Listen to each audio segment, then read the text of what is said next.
Hello, everybody. Welcome to the Out for Smokes podcast. We're sponsored by watermelon boxed water. That's right, watermelon, the fruit of liberation. That's right. Yeah, I hope you get fucking triggered. Yeah, the fruit of field day and liberation. Yeah. Hey, just a reminder before we start, my special will be out March 21st on the Out for Smokes YouTube channel. Set a reminder, set a date. Please tune in, watch, like, comment. Just say something in the comments. That all helps. Share it if you can. Say something nice, instead of just being like, hey, this is Mike Recine special. Go, find something nice to say. Use your words. Paragraph. Look deep inside. Find something, cool and share it. And that's it. And I'll be in Chicago April 3rd at Zany's Comedy Club. And I will be at Comedy at the Carlson in Rochester, New York, May 11th. And I'll be at the Comedy Zone in Charlotte, June 2nd. I don't know what I'm going to do in between those days. Probably just work on new material, right? Push my wife around in a wheelchair. Well, so the special is coming out, and Yeah. then the material on the road is different from the special. A little bit. It's getting there. It's about So half. that's what It's you'll about do. 50-50. Yeah. I wish you didn't ask me that because I don't want to lie. Sorry. But I know just unsold half your tickets. Yes, yeah. But Some I people do a Q&A half the time. They go, I know. do 20. That's and not a bad idea. Yeah. You do like a little live podcast. Yeah, you bring up your opener. Bring up your opener. Yeah. You go, hey, this guy has the smallest penis in the business. Make fun of it. But yeah, so what are we talking about today? We're doing a little episode about courage. That's the general theme. And we got some stuff to get into. We got the Boeing whistleblower. We're going to talk. It is Women's History Month. We're going to talk about some courageous women. That's right. Yeah. That we love. That we. I wish the viewers could see behind Mike's laptop just all of the cookie crumbs. Yeah, Well, we yeah, were but eating listen. cookies, and then you ate half a cookie and then started playing with it on the table. When you eat a cookie and there's not chocolate in a couple bites, leave that's a it. waste that's empty calories. It's such a little boy thing. It's just you and Ben sitting at the table and Deb freaking out every night. Yeah. I do that with Pop-Tarts too. I never ate the corners of a Pop-Tart because there's no filling. Mike throwing food at Deborah. Yeah. With Benjamin. He eats like only the top of a frosted donut. I mean, who would eat this? He's the bottom. Who would punish? My autistic brother does that. You only eat the cream cheese part of the bagel. Yeah. Yeah. You take a Boston cream donut and just suck all the filling out, lick the frosting off, and then toss it to the side. Deb, clean it up. Toss it to the birds or whoever gets it. And my brother. Yeah. And Anyway. birds are smart too. Crows get it and they know who they're dealing with. Like they judge your garbage. Yeah. Crows are great. Yeah. They look at you like, what the hell are you doing? It's not how it's supposed to be Got a eaten. problem. Do you eat pizza crust? Not really, no. No, you just a toss little the crust, bit. yeah. Yeah. It's nice that you treat the part of the cookie without chocolate chips in it as if it's the crust of the cookie. Well, it's just empty carbs. It's very funny. The crust of sandwiches? Huh? The crust of a sandwich? Yeah, I will. There we go. Yeah. Anyway, courage. We're Yeah. talking about the Boeing whistleblower, which is like a really tragic story. This guy, he was going to go to trial against Boeing in June, and he got so depressed thinking about all the money Boeing was about to pay him Right. that he shot himself in a parking lot in Yeah. the middle of his video depositions. Yeah. That's what I do when I'm going to court. I'm about to get a massive payday, and I'm about to buy a hot tub. I get so depressed because I go, oh, how do you clean a hot tub? And then I go, now that I think about it, I don't want a hot tub. And I go, When I'm a 62-year-old retired Boeing worker who's finally about to be a multi-millionaire, Yeah. finally be able to leave my bitch wife, Yeah, right. and really live the life that I've always deserved. They Right. bring his bitch wife like up in court. They're like, no. He explained that he was leaving his bitch wife. to prove He it just was has not to a stand suicide. there. yeah, I finally get to shoot my shot with the assistant manager at Panera Bread. The one who's always kind of flirting with me and giving me an extra cookie. She gives me an extra bag of chips with my $14 bacon turkey sandwich. After I pull up to Panera Oh. Bread in a Maserati Yeah. with my settlement money, Exactly. and flirt with the Exactly. 42-year-old I assistant just, manager. I just kicked my bitch wife to the curb. and I get to go see Janine and tell her, "Yeah, how about we get lunch?" Right. You know. Yeah. How about we go to Quiznos? Yeah, I put a bullet in my head. John Barnett worked for Boeing for more than 30 years before retiring in 2017. In the days before his death, he had been giving evidence in a whistleblower lawsuit against the company. Boeing said it was saddened to hear of Mr. Barnett's passing. The Charleston County coroner confirmed his death to the BBC on Monday.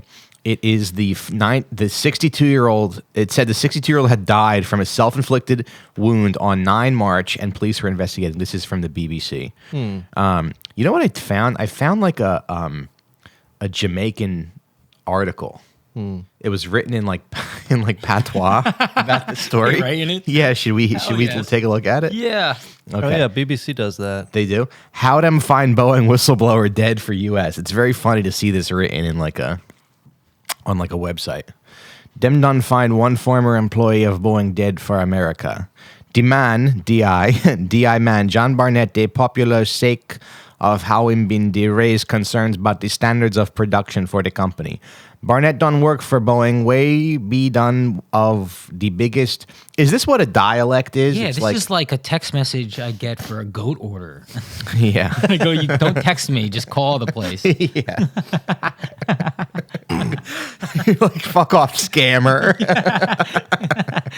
And they just want a goat. They just want to pay an honest $40 for a whole goat. Yeah. Yeah. You want it killed humbly. Yeah. Barnett done work for Boeing. Wade be one of the biggest manufacturers of airplanes for the world for 32 years before him retire in wrote this? 2017. UB40, the lead singer of UB40. Yeah, Matt Rife wrote it, actually. He's freelancing. Wise men say. Yeah, in the days before him death, Barnett been to give evidence for one whistleblower lawsuit against the company. So, yeah, he was testifying. He worked on he was a supervisor, quality manager at the North Charleston plant, making the 787 Dreamliner, a state-of-the-art airliner used mainly on long-haul routes. In 2019, Mr. Barnett told the BBC that under-pressure workers had been deliberately fitting substandard parts to aircraft on the production line. Boeing basically acts like me on a Thursday knowing I have a road gig on a Friday. And I go, how do I piece the bottom of my car together Right. so I can get there? Right. But it's every day, and it's us flying. Yeah. Yeah. Pretty amazing. Yeah. The good news is, though, Sean Stockpick Corner, I am upgrading Boeing to a buy after they assassinated the whistleblower. Okay. I think they solved the internal problems. And this will serve as a warning to other Boeing whistleblowers who might have come forward. So Yeah. it's time to get in. Were you ever like afraid to fly? And when you were a kid, maybe, or Yeah, you do still get that, but it's like statistically you shouldn't be. Yeah. But it's like, when you get surgery and you get put to sleep, I always get very paranoid about that. 'Cause Right. It's like you can die, but like again, statistically it's so low that right. Sean's Sean's had 6 shoulder implants, actually. So if you think he's small now, You're getting bigger you and should have bigger. seen him It's before. progressing. You should have seen him before his shoulder implants. Yeah. Yeah. But yeah, and then I don't really get scared to fly anymore. I just go because you're supposed to picture the airplane in like a cup of Jello. Oh, That's the air. Yeah. So it's like the plane can't really crash, is what they say, because the Jello is supporting it. There's something technical where it's like the plane's not going to go down. Well, it's crazy. Like with the Boeing news, there have been 5 different incidents in this last week. Like one Boeing jet was a LATAM flying from Sydney to Auckland, and it just dropped several hundred feet, and like 50 people were injured. Yeah. They like didn't have their seatbelts on or whatever. They just got hit up against the the roof. And Like I would think the plane was like possessed or something. I would think the devil was on board. They're like little rascal race cars. Like Getting every thrown up on the Boeing is ceiling. different. Yeah. You just get pieces of like a door. I'm like Darth Vader. yeah, they were like, so, and then another one was forced to land because it was a Boeing 777 was leaking hydraulic fluid, and there was the door, and all sorts of like crazy incidents are happening. And the Barnett, the whistleblower who was murdered, he said that he told the New York Times in 2019 that working in Charleston, South Carolina, he would Yeah, he said, I haven't seen a plane out of Charleston yet that I'd put my name on saying it's safe and airworthy. So this is the guy who was like the quality manager for Charleston, and he said he hadn't seen, in 2019, he hadn't seen a single plane coming out of there that he would actually fly in. Damn. That's how I feel about this podcast. What? The past 6 months. We haven't put out a single episode that I would say is good. Scared that you'd comfortably say enjoy it. Yeah. Just kidding. But yeah, and then it says he later told BBC that workers had failed to follow procedures intended to track components through the factory, allowing defective components to go missing. What it sounds like is they were just like, Boeing was just taking parts from like the scrap bin and being like, put them on the airplane. And then back in like a couple months ago, there was a plane, I think shortly after takeoff, an emergency door just flew off of the. Yes. Yeah. Yeah, it's like your mechanic friend who will do it cheaper for you, but you don't realize it's because they're just taking parts off of junk cars. Yeah. No, Yeah. not good. Yeah, But where do we go from this isn't good to now this man is dead? Well, Because obviously, I don't think he did it. There's like not even any remote signs of this guy would shoot himself in the face, right? Other than he's old and has a goatee. Yeah. well, he was found by the Charleston police holding a gun, Right. which you can't just put that in your hand, somebody's hand after you shoot him. Yeah, no. Yeah. There's no way. Yeah, he was found in a parking lot on Saturday around 10:30 a.m. after somebody called the cops to do a wellness check on him. It must be so annoying if you're like a local cop and you're like, the FBI calls you and they're like, yeah, we think it's a suicide. And you're like, oh, really? Because my team's been, we got some reports and they're like, it's a suicide. And you go, okay. Yeah, just from CNN, the police incident reports say officers were dispatched to conduct a welfare check at a Holiday Inn in Charleston shortly before 10:20 a.m. on Saturday. When they arrived, responding officers found Barnett in the driver's 20 a.m. Yeah. When they arrived, responding officers found Barnett in the driver's seat of a truck in the parking lot with a gunshot wound to his head. He was holding a handgun. I thought a welfare check is when you go to someone's house and make sure their Obama phone works. You're like, oh, I just want to come in. Just want to make sure you guys like your phones. Did you get some? We got some new ringtones for you. We can actually play Lil Wayne on there. Obama personally visiting. Yeah, you can play Lollipop by Lil Wayne. Yeah. But it was I don't know, one of our listeners wanted us to do a more deep dive on this, but seems like all the information we have right now. Like the family and his lawyers, like his lawyers say, you know, he was in good spirits and was really looking forward to putting this phase of his life behind him and moving on. We didn't see any indication he would take his own life. His attorneys say the Charleston police need to investigate this fully and accurately and tell the public what they find out. He was literally doing Google searches for where can I see Bob Seger this summer. But yeah, he was going to trial in June, and he was doing video depositions with the lawyers where, you know, like the Boeing lawyers, I think, had just asked him questions, and then his own lawyers, and he was still in the middle, like he wasn't finished doing all that. And then, I mean, it doesn't make any sense. Yeah. Well, now what happens? Sometimes you go, okay, they killed him, and then they put the gun in his hand and all that stuff. Right. Or they found a way to get a hold of him or meet him in person, and they let him know they're about to ruin his life because blank, blank, and blank, right? And the guy kills himself. We're going to tell that assistant manager at Panera Bread you're in love with that you're a pedophile. Yeah. We're going to show him how many times you wrote your name and her last name. You and Tilda will never be together. Yeah. You guys seen the movie Michael Clayton? No. It's really good. Yeah. It was like 2007, you know, like the last good year for American movies. But Tilda Swinton plays like a mid-level corporate executive who they're representing this company that sold like pesticides to farmers, and a bunch of them got cancer, and, you know, they're like in the middle of litigation, and one of their guys turns whistleblower. And so Tilda Swinton is like a mid-level executive at this company and has this like very chilling conversation where they essentially put a hit out on this guy and they do kill him. And, you know, sorry for the spoilers, but the movie kind of goes from there. That was pretty Michael Gayton of you to spoil the movie. But no, just the scene where they kill the whistleblower and the conversations leading up to that were just all I could really think about with the Boeing thing. Because it's, I don't know, it's interesting where it's like they killed 350 some people with those two 737 MAX crashes. Right. And nobody was criminally accountable. Yeah. So at some point you're just like, yeah, well, it is cheaper to just hire a hitman Yeah. than to pay out a settlement to a whistleblower. Yeah. And it'll warn other potential whistleblowers, Yeah. you know. It also feels like nobody really. Are people going to start dying in plane crashes again? Well, I'm flying a Boeing in a week. Less Yeah. than a week, yeah. Yeah. I'm going to France just for a little vacation. Yeah, I'm sure it'll be fine though. Yeah. Unless they find out about your podcast. That's what I think about. Yeah. I think about am I giving myself too much self-importance, or are they actually going to do the Bojinka plot against me? Right.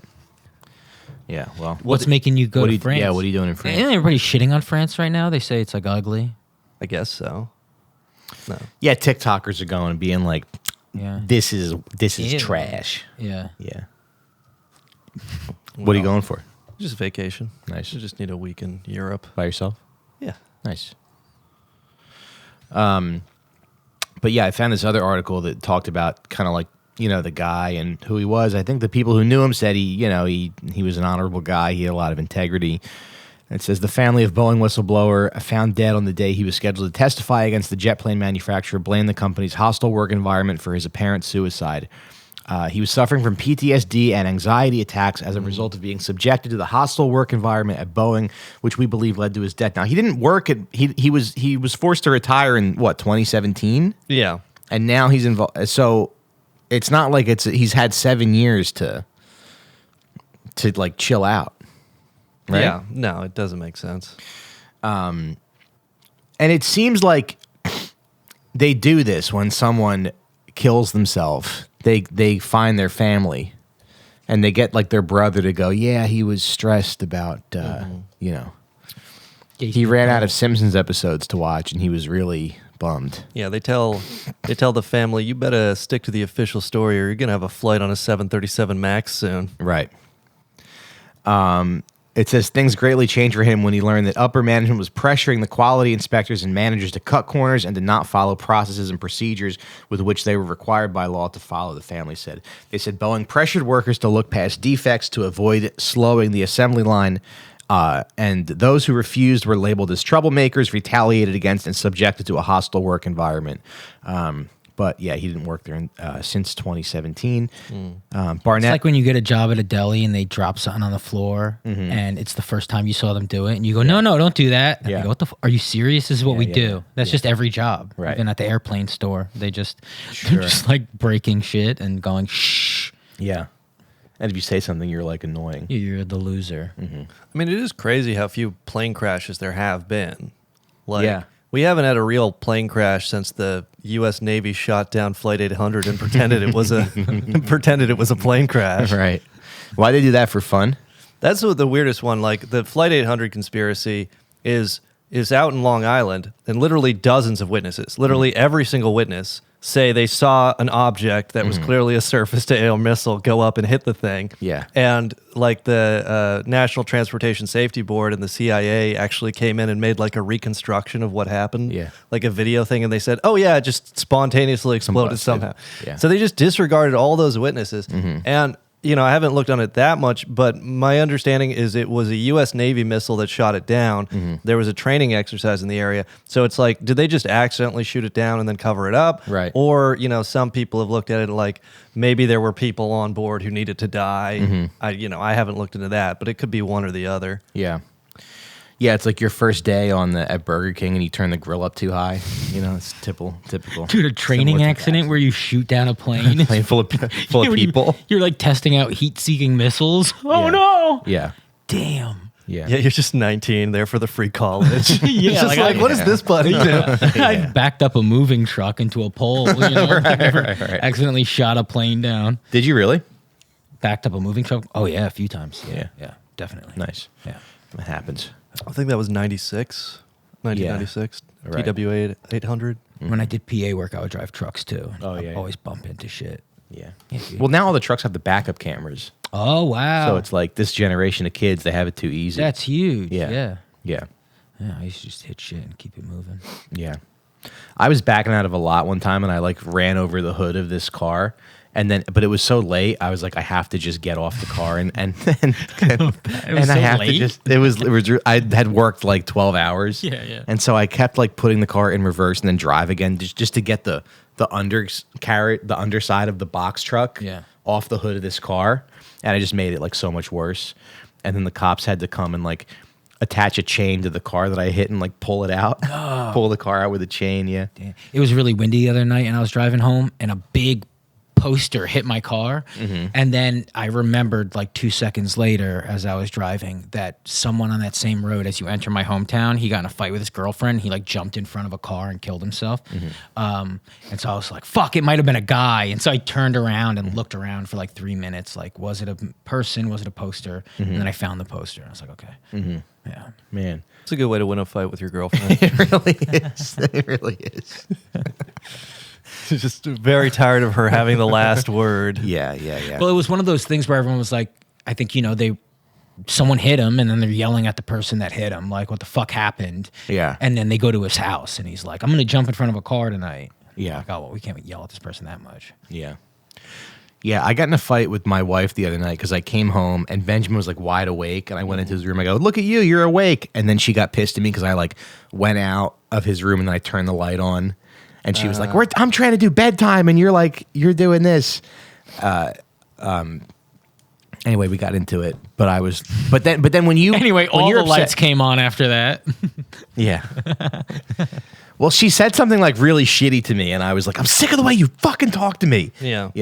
And then she was like, "No, Mike, this is what you did. You came in and you turned the light on, and then you messed up bedtime."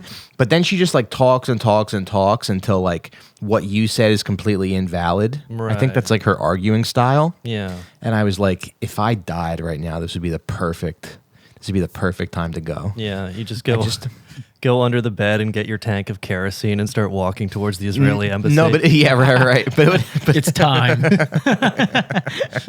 you guys have to do the show without me and be like, yeah, he just loved Palestine so we like much. barely talk about it. Yeah. You guys start looking at the Patreon money without a third person. But yeah, I was like, this would be the perfect time to just pass away. Yeah. And then I could be in heaven and she's at the funeral like, I should have let him talk more. Yeah. I should have apologized more. You see, like, you saw that guy? He's an ex-UFC fighter. He, like, ran into his house was on fire. He saved his parents. Then he ran back in to get his dog, and he fainted. No. And now he's on, like, life support. He might Really? die. Poor Yeah, guy. and I think his dog died. Oh. But I see a lot of gas leak stories. There's been, like, a gas smell in like a house down the street from my mother's, and I'm like, I gotta call the cops on that. Yeah. And then PSE&G was there today, and Yeah. I'm like fixing the issue. I was like, oh shit, their house could have exploded. Yeah. But you ever see like a house explode? You go, what an out as like a guy at work who has a family, and then they all explode, and then you just go, okay, like that You is just start over. Yeah, Yeah. it's a fresh start. Yeah. You saw that video of that guy who like exploded his house with the cops like trying to Oh come yeah, in. yeah. Really? Yeah. That was Virginia, right? Yeah. I didn't look into it that hard, but some people were saying he had like security contractor, like, spooky connections. But Just imagine getting to be on Tinder as the guy whose house exploded with your family in it. Yeah. You You lose like all of it. Like Yeah. everything that ever caused you a little bit of stress explodes. Yeah. And then everyone feels bad for you about it. Yeah. exploding your house does kind of undo every bad thing you've done in your life. Yeah. Yeah. Because you went out so cool. And when it's all of She's them, like, do you want to get breakfast? And you're like, I don't know. I'm just not really over my house exploding with my wife and children inside. and they're all together, you Yeah. know, like when you picture the possibility of an afterlife, it's like even the dogs, like all of them are together. Yeah. And so you just go, all right, carry Yeah. on. You're like, they would want me to have a good time. Yeah. They would want me to DM 23 different women every day. But Barnett, who was known as Mitch to his family and Swampy to friends, told his family it was Swampy to friends. This poor guy had a wet ass all the time Right. at the Boeing factory. right. Yeah, he And was now they're just calling him, busting hey, his ass. Swampy, listen, wet ass. Mm-hmm. Hey guys, let's You're going to make us lose our gig. let's put the shitty parts into fuck with swamp ass. Fucking tattletale loser. We'll take him out and replace him with the good parts later. It was an everyday battle to get management to do the right thing. He was deeply concerned about the safety of the aircraft and flying public and had identified some serious defects that felt were not adequately addressed, the relative said. He said that Boeing had a culture of concealment and was putting profits over safety, they added. The job he once loved became so stressful, Barnett's doctor grew concerned for his health. It caused him so much stress that his doctor told him if he stayed, he would have a heart attack, the statement said. So, yeah, it was just a very stressful situation at the job he hadn't worked at in 7 years. And that's why he's gone. Is there a way to whistleblow? Like, can you do it without? There's probably not any way to do it. It's got to be like, you got to be like one. There's no way to whistleblow where you're 1 foot in, 1 foot out, right? Not really. I mean, you can do it anonymously, Right. but that'll only get you so far. Yeah. Like once you, I mean, there are laws that protect retaliation against whistleblowers, which is exactly why I was suing Boeing, because Right. they, retaliated against him. Right. But yeah, like generally, if you want to get attention for stuff, an anonymous complaint can be easily dismissed. A guy who's like a safety manager who comes out and talks to the New York Times, like that's a lot harder to ignore. And then, it seems like just from what I've read, there was a lot of skeletons in the closet of Boeing, which is why it's remarkable to me that we had like 5 of these incidents in a week, and so far, like nobody's died, except for, of course, the 737 crashes a few years back. Yeah, nothing happened when that emergency door just fell off. That's kind of crazy. Yeah, because nobody was in those seats. Like, Really? They could have been sucked out if there was somebody there. But Was there? But people had some people's cell phones were sucked out. yeah, But yeah, it's really powerful when the door falls off, I guess. you know what I was thinking about? Do you think the people who like didn't skip their flights on 9/11 would talk to like Seth MacFarlane and Mark Wahlberg, like Tom Hanks at the end of Saving Private Ryan, and say, "You have to earn this by making the movie Ted"? Because you're going to live and we're going to die on 9/11 because we didn't get the CIA tip-off. You have to do 26 more seasons of Family Guy. Yeah. At the TED after party, like at the end of Star Wars, all the ghosts of 9/11 survivors were waving at Seth MacFarlane. Good job. You fulfilled It was the a dreams. funny movie. Yeah. Yeah. It's crazy how many celebrities were almost on the plane. Really? Yeah. Some Twitter account counted it. Yeah. But I could, hold on. Well, give me a You think it sec. would have stopped it? Like the terrorists would have been like, oh my God, that's Seth MacFarlane. That's Mark Wahlberg. Man, we get a picture. I can't do it. They make the creator of the Cleveland show is on it. Yeah. Well, I guess what we're realizing, I mean, it's just a fact, is that these like plane making places, they're just businesses like any other business, right? Right. And after a while, less attention gets spent on them. Just like how cars are made like shit, airplanes are now made like shit. Because it's just not even cool technology anymore. So it's just like, go ahead, mass production of airplanes. Yeah. But then now what? Because some people are going like, well, this is also like a trick, so the government controls the airlines. And I go, don't they fucking control the airlines anyway? They could shoot them out of the sky. But I think from what I've read is like they're allowed to do their own safety inspections or something like that. The airlines. The manufacturer. Yeah. Right? Yeah. Okay, so there were this is from shoestring911.blogspot.com. So this is a fact-checked, credible source, Right, okay? right. Over 350 people... You subscribe to their Patreon. Right? Yes. Yeah. Over 350 people who were originally scheduled to be on the 4 airlines hijacked in the 9/11 attacks either changed their plans or canceled their reservations. 350 people. Like, that's crazy. Just quoting, among the individuals who had reservations for American Airlines Flight 11... first plane hijack were Seth MacFarlane, Mark Wahlberg, Bobby Farrelly. Yeah, he was the writer and director of Dumb and Dumber, and There's Something About Mary. Julia Child, the chef, was supposed to be on it. Sam Mendes was supposed to be on it. That's crazy because she could have stopped the terrorists. She could have single-handedly choke-slammed all of them. Robert Redford was supposed to be on United 93. Yeah, and the the piece goes through a lot of different places, though, or a lot of different people. Well, 350 is crazy. Yeah. But I like that the co-creator of Frasier didn't network hard enough in Hollywood, so they let him die on 9/11. Right. Well, imagine being like not Jewish enough to get the call to go to work. You're like, I work on the 55th floor of the World Trade Center, day trading all day. You know, it'd be tough. Yeah. I'm sure you'd be very mad about it. You convert to Islam in heaven. You take the Shahada. Yeah. No, speaking of which, Shaun King. Oh yeah. Yeah. Converted to Islam. Yeah. It's great. Just in time to fast for Ramadan. Dude, I've come around full. I just love this dude now. Yeah. Shaun King, like watching Shaun King grift is like watching Prime MJ. It's like 96 Bulls, Michael Jordan. And they keep getting like better and better. He's so They good. keep getting more depraved. Like every fucking month, somebody has an expose about how he's stealing people's money, and then the next month he has a new scam to steal How? people's money. Right. And then he's got like, well, they banned him from Instagram, right? Oh yeah, Where he is said he his was at- where's his social media? Like where's his platform? I think he's on Twitter, isn't he? I don't know. Yeah.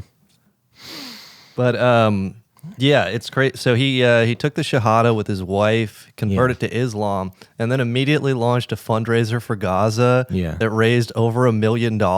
Yeah. And the fundraiser was to bring food to the people of Gaza.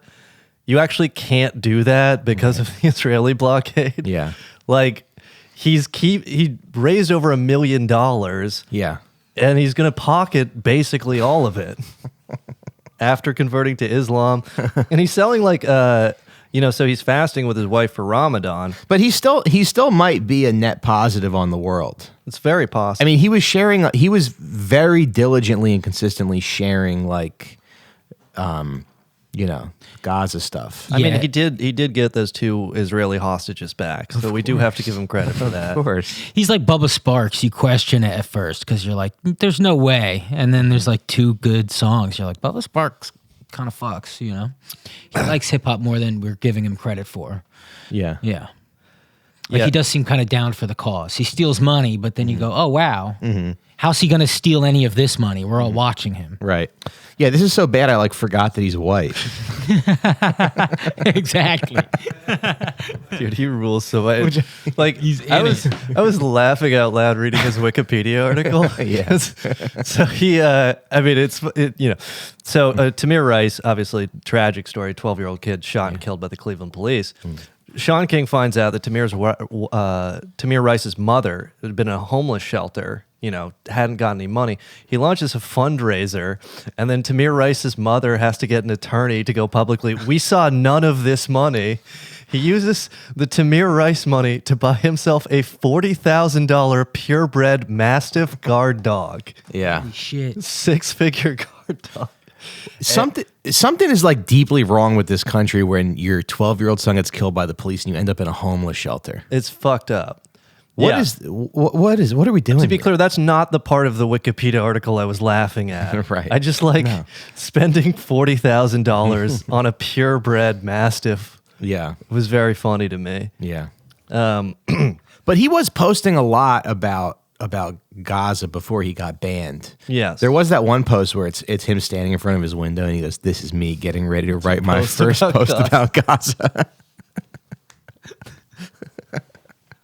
But this is like a photo shoot before an album release. Yeah. a guy like that just makes you think you kind of did all this wrong, like culture. Like he figured it out. Yeah. Like the U.S. system, whatever you want to say Right. about Shaun King, he's Right. perfectly operating within the U.S. Right. system. Right. Because he just We just reward scammers yeah. and scumbags. Right, because it's like he's the guy who not only, quote unquote, virtue signals or whatever, but figures out, no, if I raise money, you can actually, he would set up charities that would be paying 40% of all of their expenses just to him and their salaries, which is insane. Almost half of like any fucking, LLC or nonprofit he sets up will just be paying him his salary. Right. But And he was, but his first scam was what? He was selling hoodies for like $65 selling hoodies or $100. He was like, Yeah. "Let me explain why the hoodies are $100. Okay, they're actually worse. They're sourced from black African American farmers. That's where we get our cotton from. This is from R Nessa, 4Rs Nessa on Twitter. All of this is infuriating. There is, all caps, no way to get food and aid into Gaza right now. This man converted to Islam, is having $60 to $120 iftars. That's the breaking of fast, the first meal after fast on Ramadan. Shaun King is now selling for either $60, you can come get like a 3-course meal with him, or for $120, you can break fast on Ramadan and get a meet and greet special with him. So it's like he just converted to Islam and immediately saw all the angles of he set up this. Yeah, he has this GoFundMe. It has 991,000. It should have over 1 million by now. Provide hot meals during Ramadan in Gaza. From Launch Good. And he's seeking donations for Gaza when not even the world's most notable aid organizations can get into Gaza right now. Right. So it's like, even the fucking Red Cross can't really get into Gaza, but. He's selling iftars, raising over 1 million. You saw that story where they dropped in like aid and it landed on 2 kids or something? Yeah, killed at least 2 kids. 2 to 5 is what I heard. What in the fuck? Yeah, the parachutes from the aid. It's like a spoof mockumentary on the atrocities of war. Yeah. Is to be crushed by an aid drop. Like what? They say Acme on it? That's fucking horrifying. Yeah. Dang. Who do you think is like the So I guess Shaun King doesn't have an Instagram, but he got one of his people who helped him to post this infographic with his picture, and it says, Shaun King embraced Islam March 10th, 2024. And then in Montreal, he has the uncensored iftar, Shaun King and Khalid Bedouin. General admission, $60 plus $10 booking fee. Premium meet and greet tickets, $120 plus $10 booking fee. Yeah. 3-course meal with standard seating. He did endorse Bernie though Yeah. in 2020. Yeah, that was What you another. talk about at the meet and greet? You shake his hands and then you say what? He's never done nothing. Like you can't even say, "Oh, I like that song." Right. Like there's nothing he's done. Yeah. You just go, "Hey, I'd like to ski." You can hold a black light up to his like skin. You just walk up to him like, "All right." I like this scheme too. Yeah.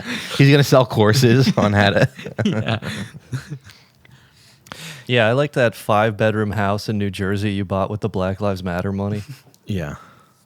Well, that was a lot of those the people a part of the organization, right?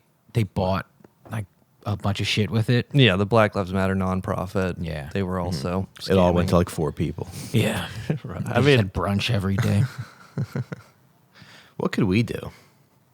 Is there a scam out there for us? Yeah, it's from the Daily Beast. He raised, Haiti's also going through some shit right now. Oh, we got to talk about that. Yeah. But Shaun King raised money for Haiti. There were discrepancies in the amounts raised for relief projects. And according to the Daily Beast, his personal income from a short-lived crowdfunding venture, Hope Mob, numbered almost 40% of the company's total revenue. And then, you can just go through like a litany of complaints about shady fundraising practices and paying himself too much, not paying people, not giving people who work for him health care, these sorts of things. Yeah. Yeah, because I feel like everybody in our circle knows it's pretty obvious. I'm just wondering who's giving him money. He's got like a shack-sized bed.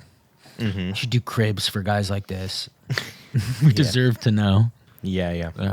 Oh, yeah, and then he identified that guy Robert Paul Cantrell as being involved in the shooting of, a mother and child got injured in a drive-by shooting in Houston in 2018.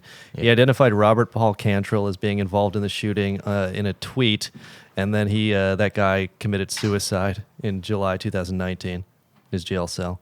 Was he the shooter, you think? No, he wasn't involved. He was. Shaun's got killers, dude.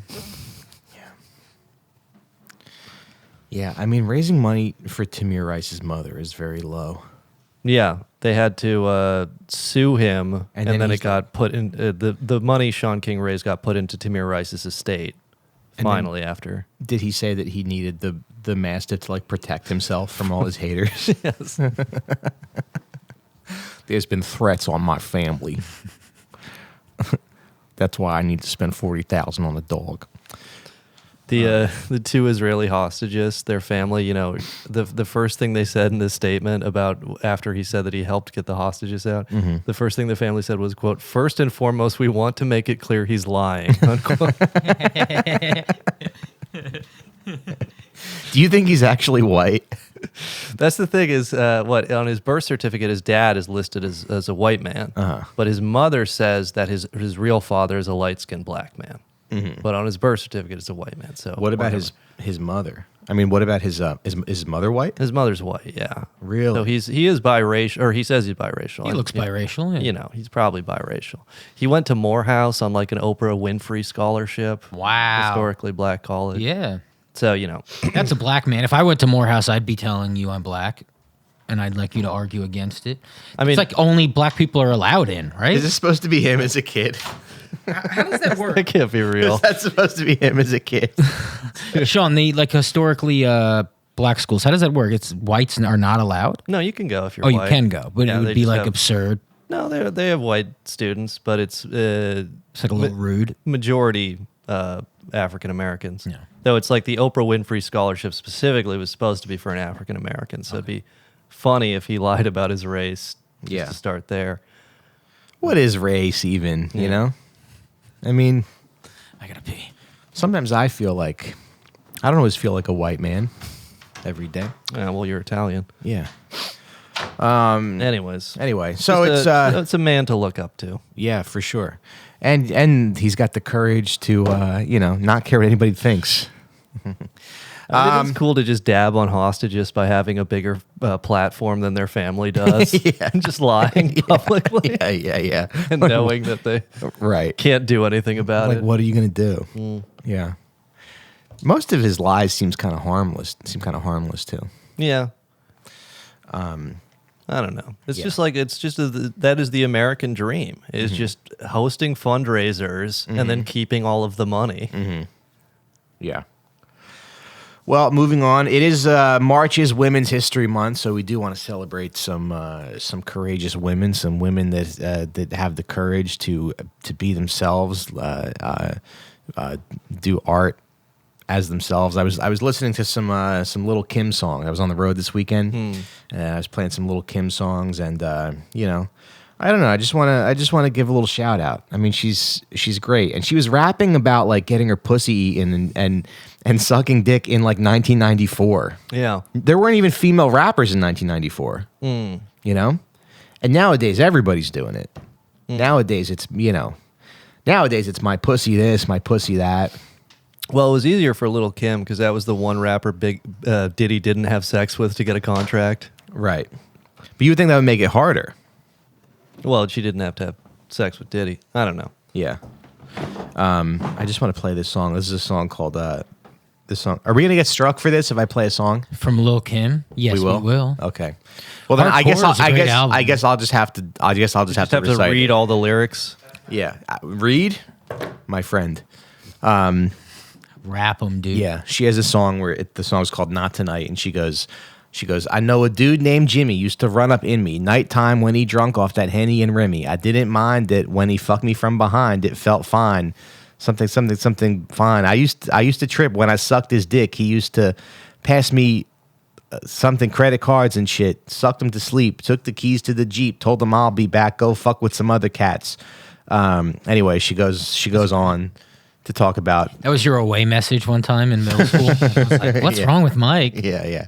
And she goes, there was something about this dude I couldn't stand. Something that could have made his ass a real man. Something I wanted, but I never was pushy. The motherfucker never ate my pussy. Wow. Yeah. And then you knew what you needed to do to be a better man than him. Right. Yeah. Yeah. Yeah, my sister used to play Lil Seems Kim like in the she car. should have just asked him instead of making a song about it. Right. My one sister's 10 years older than me, so she would drive around and listen to like Lil Kim, that first Lil Kim album that came out in '96.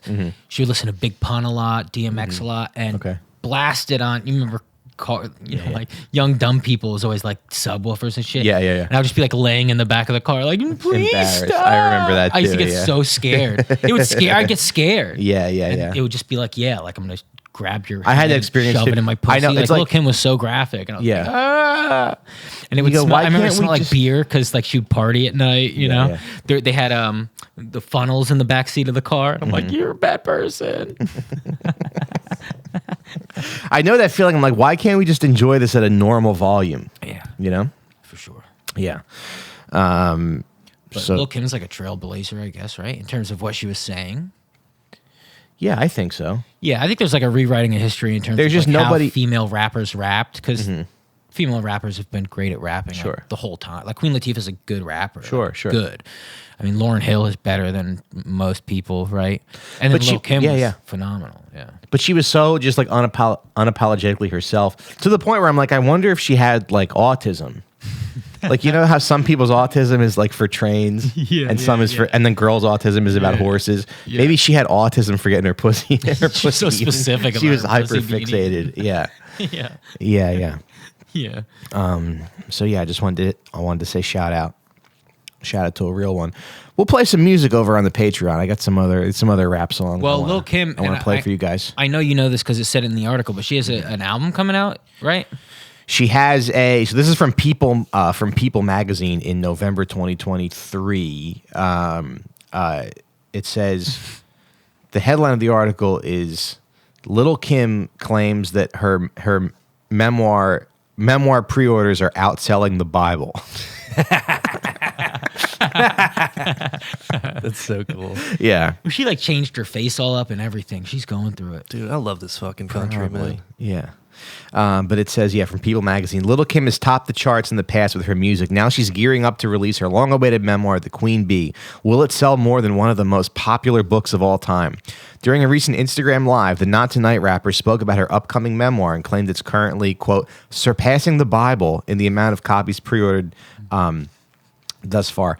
Now, I think that, like, the copies, at the time of this article... In that year, there had been about 5 million copies of the Bible sold. So she's like, we're gonna surpass the Bible. It's like more people. What throughout the history of mankind, like in the past like 2,000 years, you're gonna sell more copies than the Bible.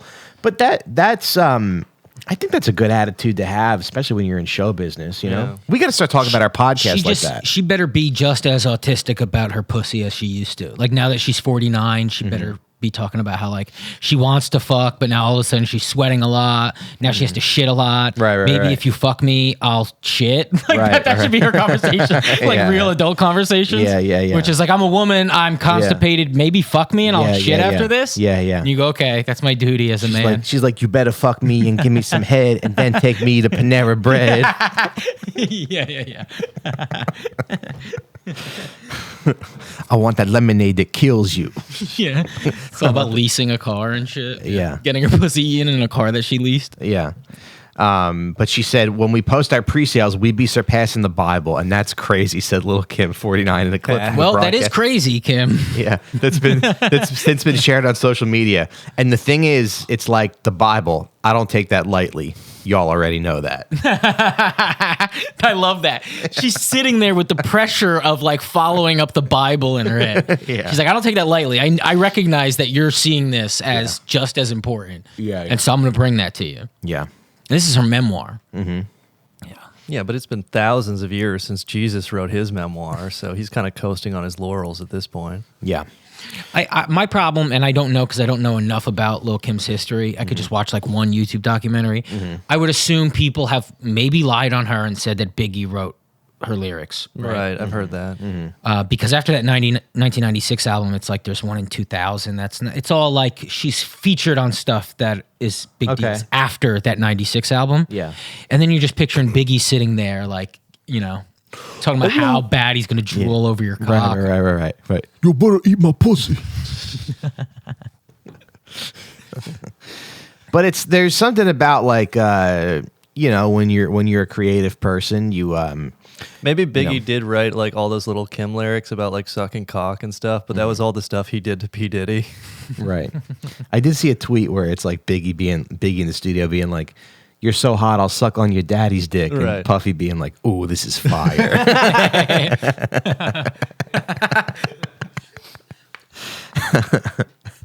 And then I saw another tweet from this guy Ricky Hollywood, who's very good. He said, "I think Puffy planted the rape allegations to cover up the gay allegations." That's great. Yeah. I can't be gay. Look at all these women accusing me of forced it. assault. Yeah, You know, we got 1,000 more Patreon subscribers than the Bible. yeah. Yeah, the Bible's not on Patreon, is it? We have a Ooh, bigger- If we read the Bible on Patreon, Yeah. We should just say that we're on pace to be a bigger podcast than Are You Garbage, and see if how they react. We're on pace to be a more influential podcast than the Bible. Yeah. So yeah, but I think that, like, I don't know, it's a good lesson as an artist where, you know, when you start off doing anything creative, you start by copying other people. And then I think the hard part about being a creative person is you have to kind of like be like, okay, what are the things that I'm maybe a little insecure about, Right. you know? And how do I lean into those things? So do you guys have any of those things? Do you guys have any of those flaws that you've had to teach yourself how to like what's something that you're insecure about, and have you learned how to lean into it? oh God, I mean, I guess sense of humor is right, leaning into like your inability to be physically. But what's a flaw that you have? I don't think I've worked on any of them. That's the problem with your question. You know, like I'm kind of not able to be an adult. You know, like I'm pretty bad at the, you know, the nodding my head and going along with adult part. Like I'll fight it, and that's immature. But I'm still fighting it. So yeah, I don't know how to answer your question, Shaun. Yeah. Well, a big problem I have is like when I'm with a woman, sometimes I'm too insistent that she has an orgasm as well. Yeah. And I'm like too giving in bed sometimes Yeah. Yeah, I don't let her leave the Holiday Inn Express until she until she's finished, you know? orgasms. Yeah. Yeah. Well, I'll answer this question honestly, but I feel like I'm kind of like I'm not very smooth, you know? I've heard my whole life that I'm a little awkward, and I think that I move around a lot. Whenever I don't like watching myself on tape because I feel like I'm twitching a lot. And I don't know what to do about that. Angry, half autistic Italian man. Yeah. You got to practice. And I think I gotta go, like- you got to make Deb tie you down. What's that? You got to make Deb tie you down. Just practice not moving. Yeah. If Deb wanted to shit in your But mouth, I like think a lot too, you know? Yeah, that's why you're moving. So I'm sure it doesn't bother other people as much as it bothers me, but I'm always like, Yeah. you know. Me too, probably. Yeah. So I guess you just tell yourself that that's not a big deal. I don't know. Yeah, I think I have like a hearing problem. I shout a lot. I think it's like a. Right. I don't know I'm doing it. You get loud when you're uncomfortable. Yeah. Well, sometimes I get loud too, where I'm like, I can't get a sense of the sound in the room. Sometimes I catch it, you know, but I've never made an excuse out of it. I'm not Drew. but yeah, I have noticed like, oh, my hearing's a little I wonky. haven't written 3 hours of comedy about it. Yeah. Yeah. I don't know if he's written any hours of comedy about it. That's right. I agree. If like Deb wanted to, for like an anniversary or something, tie you down and shit in your mouth, would you do that for the marriage? Where's this coming from? Just wondering, you know, we're just asking hypotheticals. Do I get to spit it out? Wait, why is that a question that you're asking Spit me? it out. That's borderline It's disrespectful. actually relevant to what we were just talking about, I think. Well, that was like a Vince McMahon part of the allegation is that he would shit on that woman's chest. One of the things is he shit on the woman's chest. I mean, the while- answer is I would do anything for my wife. Yeah. Lovely. That Yeah. is the answer, by the way. That's Yeah. what love is, I Yeah. think. Yeah, it's going, all right. I mean, But shitting. you should ask why. I think that's okay to ask Maybe that's why. like a good, like, should you marry this girl question. Like, if she actually said, I need to shit in your mouth, it's important to me, would you actually, like, consider it? Well, if she does it once, she's going to want to do it like every Christmas. Yeah, every time she's mad at you. She's like, you know what made me feel better last time? Yeah. Yeah. And you're like, it's Ramadan, actually. We can't. Yeah, we have to wait for the 120 a plate Ishtar with The problem with shit play is you need to Honey, have we're like, having dinner with Shaun King tonight. Can you need we to do have it consistent tomorrow? Shit, right? These Iftar, people who are into God. shit play like are very into their diets as well, I would assume, right? You're not just you can't go, oh, shit play, come over tonight, and then like you just spread water shit all over her. And she You know, goes, actually, what? though- You didn't prepare for this at all. This is a good point. This is why the Germans are all into shit play and Americans aren't, because they eat real food and we all eat processed poison. I knew it. So Oh, when you do interesting. shit play in America, it's just fucking Dairy Queen. Yeah, Right. I already had that 2 days ago. It's just the 4 for 4 deal. Yeah, I'm full on this. So what you're saying is it's not really actual shit that they're playing around with. Right. Like it's not. Well, healthy shit should be kind of almost okay to eat, right? Right. Like your dog will eat, your dogs Right. are crazy over geese shit. You go, this must be delicious. I had a buddy who he did push-ups, and then we would like always dare him to do. We never gave him anything. We would just go do this, and wouldn't that be cool? And he just wanted our approval so bad. Yeah. And he did push-ups, and every time he went down, he would lick a geese turd. Yeah, I think he actually swirled it around in his mouth too. And he was trying to impress you. Yeah, all the gang. It was the crew. Yeah. Yeah. Okay. Mike, what are you going to do if they ban TikTok?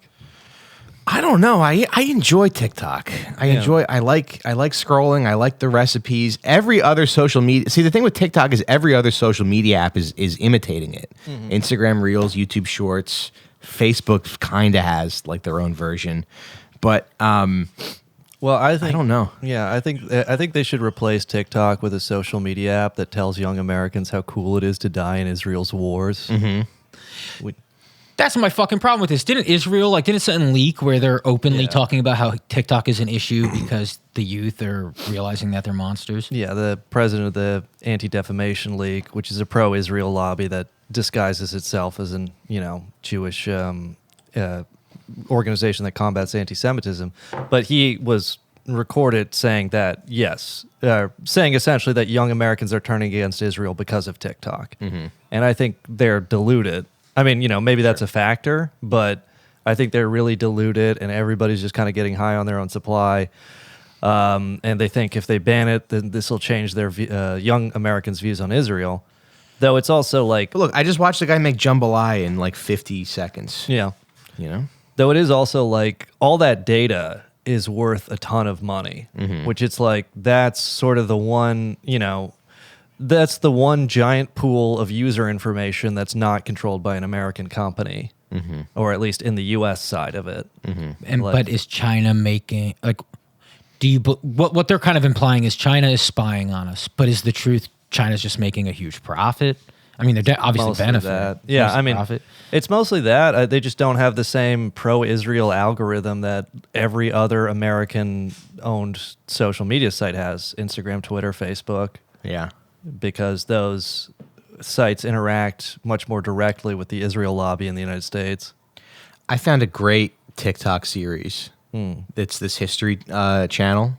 We'll watch it over on Patreon. It's like an interactive show about history, like a game show. Yeah. Oh, it's good. Join us over on Patreon for that. I guess before we wrap up, I want to talk about it's the month of Ramadan, and people over in Gaza are still finding a way to celebrate with their families. This is from the Associated Press. A Gaza family uprooted by war and grieving their losses shares a somber Ramadan pop-up. A somber Ramadan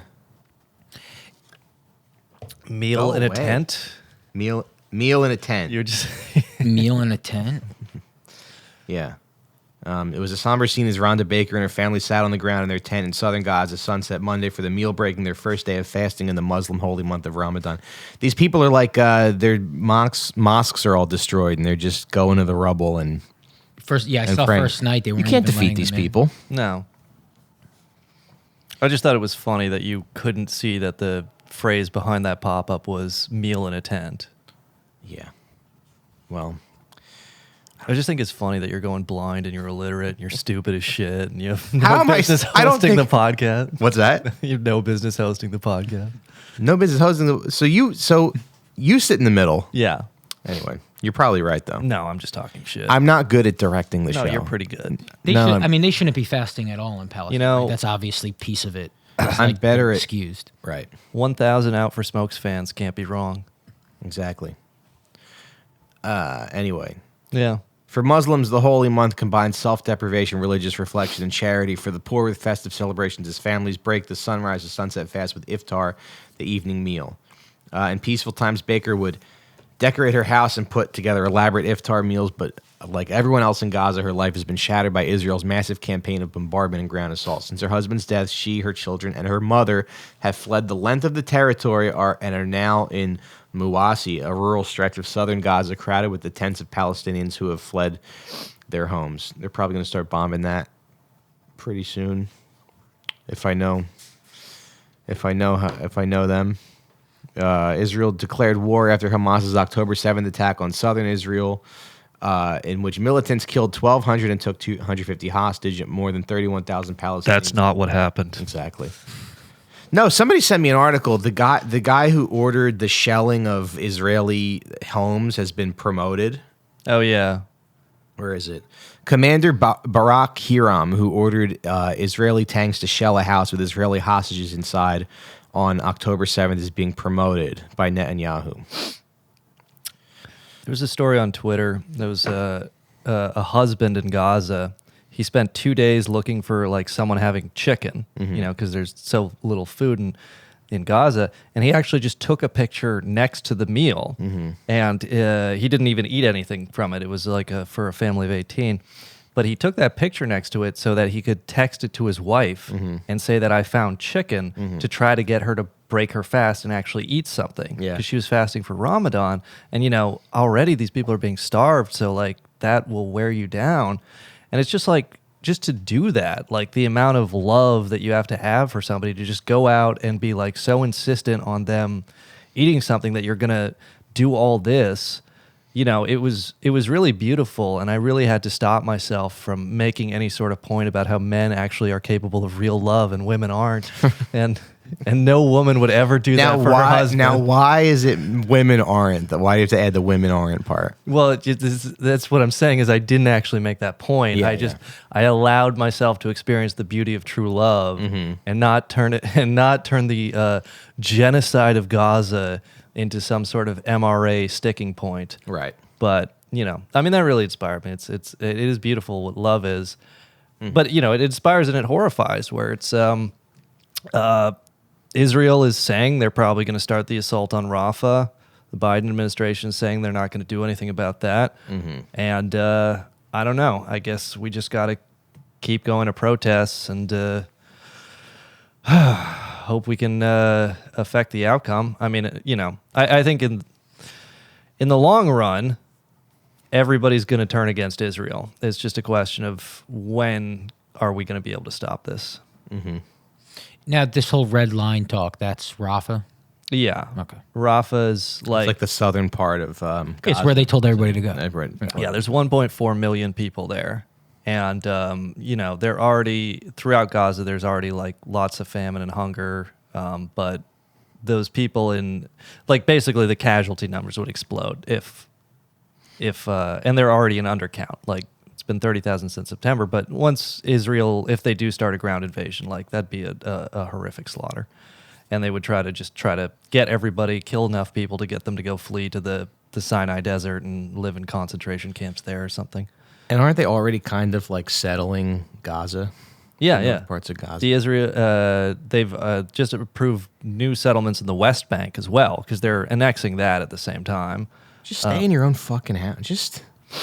Just stay in Long Island. What's wrong with Long Island? I guess they get the land and the property. They get to own. They get to own something. I can't believe that guy. Just rent your whole life, like us. Have the courage to rent your whole life.